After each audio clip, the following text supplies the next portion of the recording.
that they possess God in the sacrament, and that he remains in their churches and is carried to them when they are sick. Oh my, when they carry the Blessed Sacrament under my window, while I feel the full loneliness and sadness of my case, I cannot stop the tears at the thought.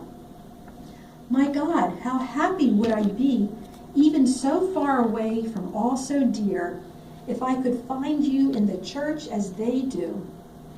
For there is a chapel in the very house of Mr. Felici. How many things I would say to you of the sorrows of my heart and the sins of my life.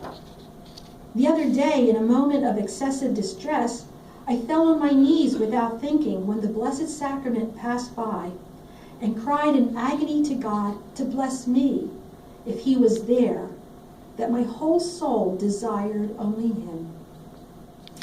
Think about that line. How happy would we be if we believed what these dear souls believe, that they possess God in the Eucharist, and that he remains in their churches and is carried to them in their homes when they're sick.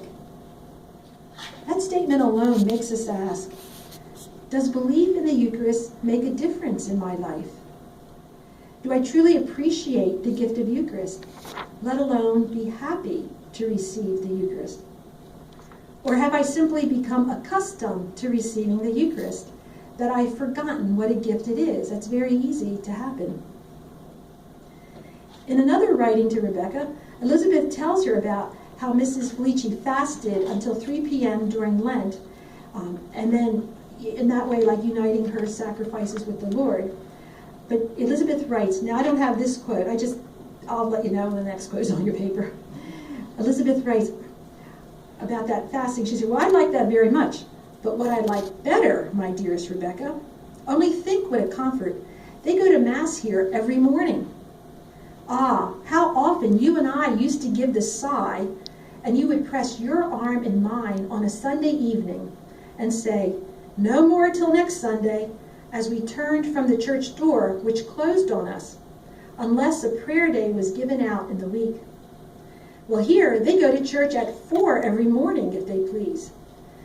And you know how we were laughed at for running from one church to the other on Sacrament Sundays, that we might receive as often as we could.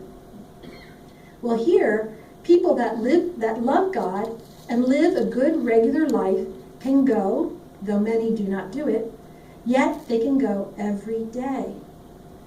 Now, in that quote, she mentions Sacrament Sundays. At that time, in the Episcopalian Church, they had what they called Sacrament Sundays 6 times a year, and that service would include like a Eucharistic prayer and communion. So she's kind of giving us a little window how she and her sister-in-law would kind of like hop from church to church, the Episcopalian churches, whenever they had the Sacrament Sundays.